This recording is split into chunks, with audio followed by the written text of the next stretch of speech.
It is always my pleasure to welcome to the program the one, the only Bob Costas with us here on ESPN Radio. Good morning, Bob. Hello, Mike. How are you? I'm well. Where do we find you these days? Where is Bob Costas spending this lovely May? In a general sense, I am in Southern California. Okay, fair enough. See, you never know. So I actually thought, I wonder how early in the morning it is where we have found Mr. Costas. It is a pleasure. And you know what, Bob? These are heady times for baseball, and those of us like you and me who love it. TV ratings are up at a time when that is fairly uncommon in sports in general. To what do you attribute that, Bob? I am at a loss. I'm happy about it. What's your theory? He asked what your theory.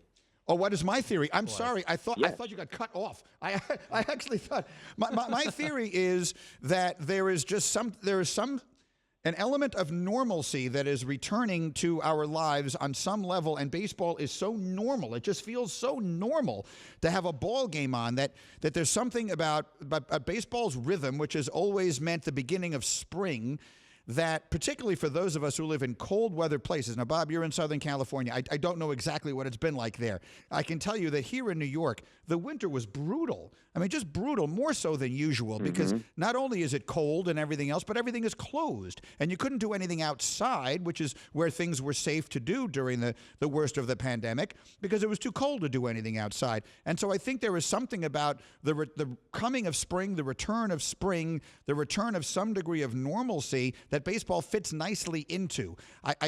That probably is a stupid idea, but it's the best one I could come up with. It's not a stupid idea. It's as good as anything I could come up with. So what do you need me for here? I mean, you basically got it covered. See, I should just ask. This is what I've felt for a long time, Bob. I should just ask and answer the questions, right? I mean, the show at that point would be outstanding. It would. It would. And it would cut overhead somewhat. Although not a lot, because as I think about it, this is yet another pro bono appearance, but nonetheless. That's right. I mean, I could triple what we're paying you today, Bob, and it wouldn't cost the company anything. So. That is correct.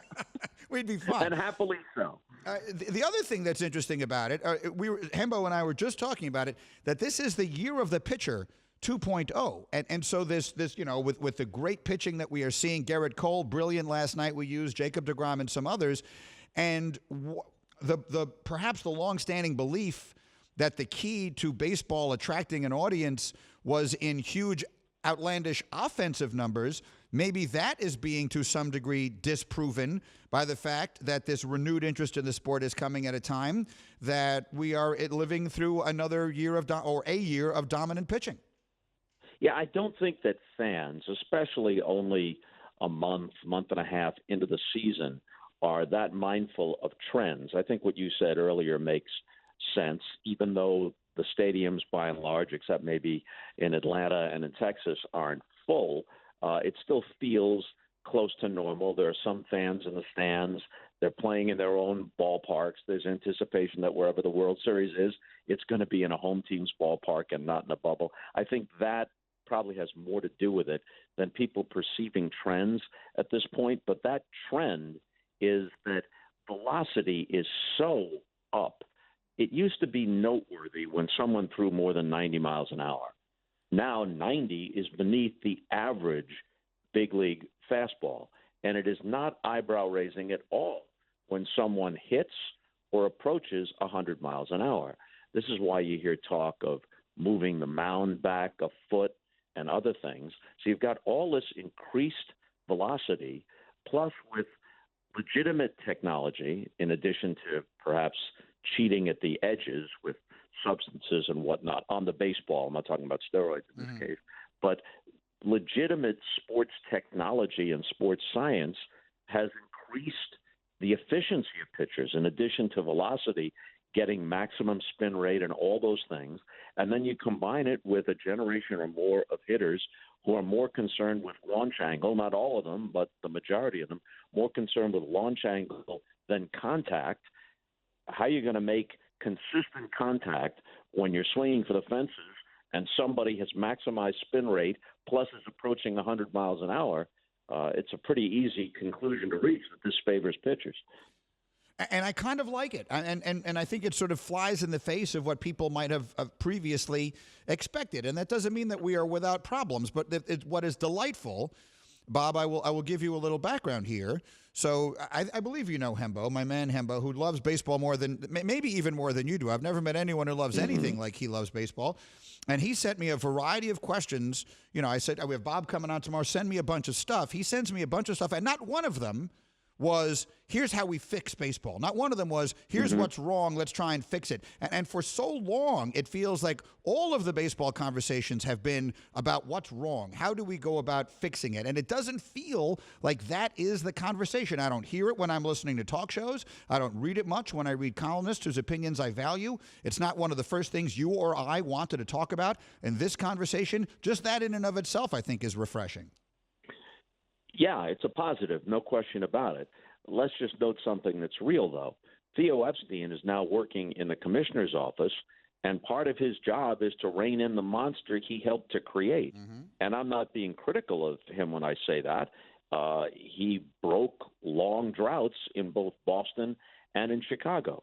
He's going to go in the Hall of Fame as one of the best executives of his time. But even he concedes that some of what analytics brought about that might have provided a competitive edge is bad for baseball as an entertainment product. So even if our attentions are temporarily elsewhere, that doesn't mean that people are turning their back on a problem that has built over time, and that they have to experiment with various ways, at least toss around ideas to address. And without being a doom and gloom guy, there is something which I hope they can handle that's looming, which is yet another likely contentious disagreement over the upcoming collective bargaining agreement. If it is an agreement, it's seldom really an agreement. It's usually just kind of a war of attrition and then a truce at the end, and so much of it plays out publicly. It never works to baseball's advantage, and I hope they can, if not avoid it, at least kind of tamp it down this time around. I agree. And the animosity there feels as though it is at the sort of level that I recall it being back in the days when we would frequently have prolonged work stoppages. Let's hope we don't get there. Greeny and Bob Costas. Okay, so Bob, here's what we do. Rather than seeing a problem and just bemoaning it, Hembo and I actually attacked one of them after our last conversation with you. And here's one of our suggestions. And I'm delighted to tell you that coincidentally or otherwise, like 3 days after we said this on the air, the Atlantic League adopted this rule, which is one of the things I think that baseball misses to some degree is the legendary starting pitcher still out there in the seventh inning, the eighth inning, facing the slugger, and in a big moment in the eighth inning. The way I remember, watching Reggie Jackson when I was a kid going up against the legendary starting pitcher in the World Series. So we attacked it this way. This would be the rule. Universal DH, so there's a DH in both leagues. Every game in Major League Baseball is played with a DH, but when the starting pitcher is removed, the DH goes away. And that would be an incentive for teams to leave their starting pitcher out there longer if they are pitching well, pitch deeper into games. Obviously, the legendary moment that took place in the World Series last year maybe doesn't happen. And again, we talked about this on the air. 3 days later, I think it was, the Atlantic League adopted the idea. What do you, Bob, think of the idea?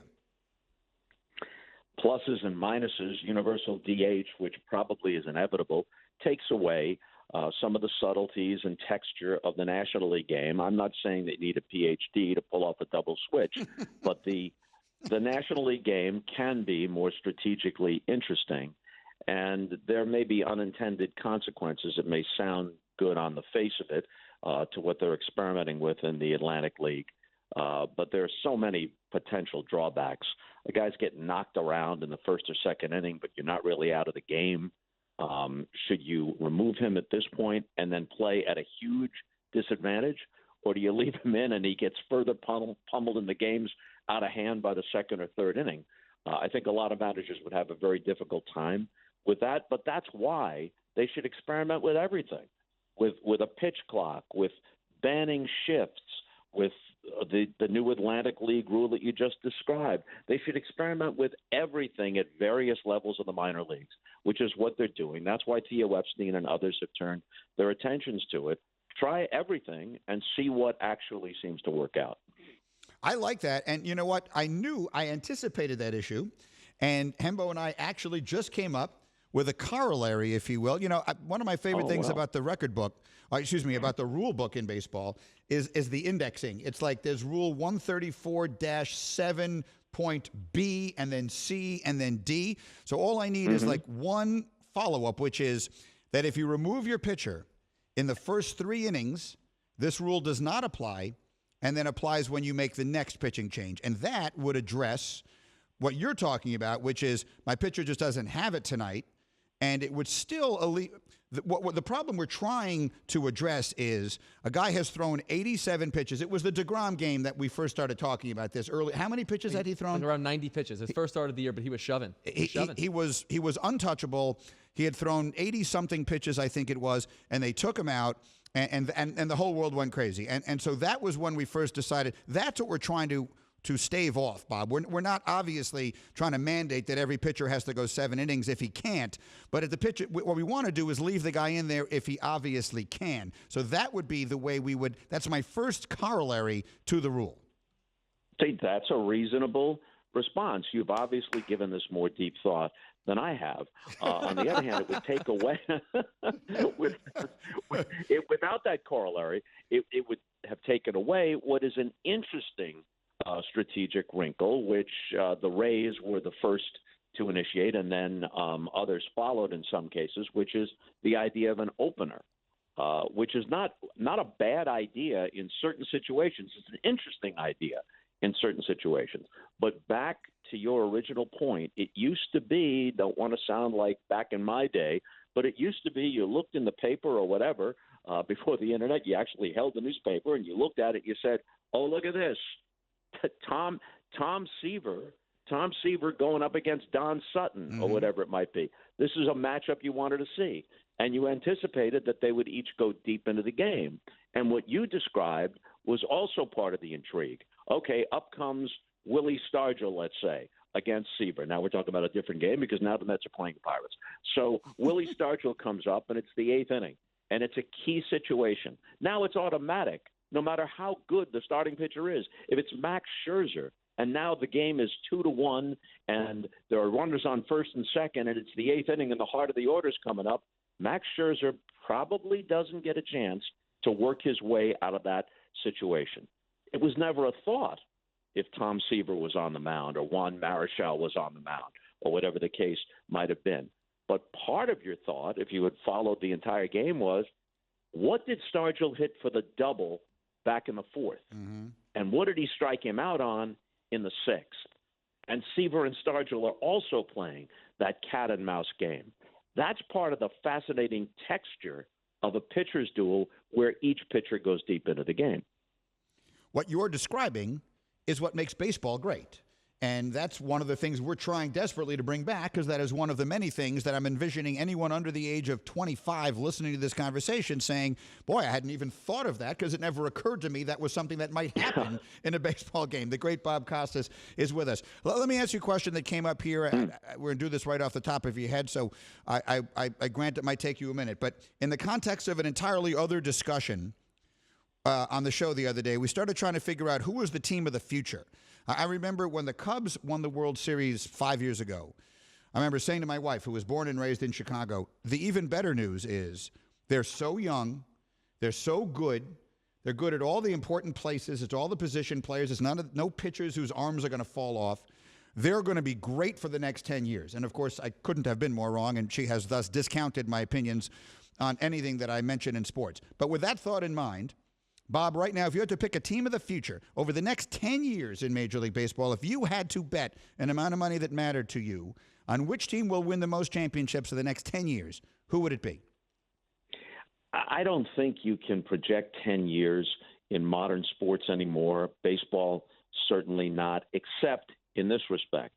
The Yankees are almost always going to be good. Maybe not as good as their fans hope or anticipate in a given season. We'll see how this year plays out. But they're in the market. They have the resources.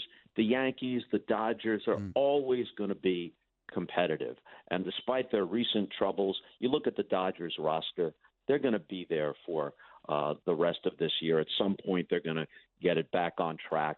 and they have so much quality on their roster now, and they have the resources and they have the market. So over the next 10 years, will the Yankees and Dodgers frequently, if not always, contend? I would think so. Maybe the team of right now, rather than the future, is on the other side of Chicago, on the south side. Mm-hmm. The White Sox have all kinds of talent, most of it young. The Padres in the National League probably fit that description. So maybe the White Sox and the Padres, one in each league. That's a better point. And let me finish it by pointing out to you that the struggles the Dodgers are having that you just referred to are very likely my fault as well. So I want you to hear just the inanity of this. A film you will remember from the 70s that I loved, which was a movie called Heaven Can Wait with Warren Beatty. Remember that movie? Mm-hmm. Yes, yes. So that's the movie, and I described it on the air. Warren Beatty, in very, very general terms, was a football player who gets killed, comes back as a billionaire, buys a football team, and makes himself the quarterback. That's the basic premise of the movie. It's plausible. It could happen. So I then said, I said to Hembo on the air one day, are the Dodgers so good that if I bought them and mandated that I had to play every day, you could put me anywhere you want, but I had to be in the lineup every single day, we could still win? Max Kellerman, who hosts a show that comes up later in the day after mine here, had the manager, Dave Roberts, on the show. And for reasons known only to Max, asked him about that. So poor Dave Roberts has to actually respond to that.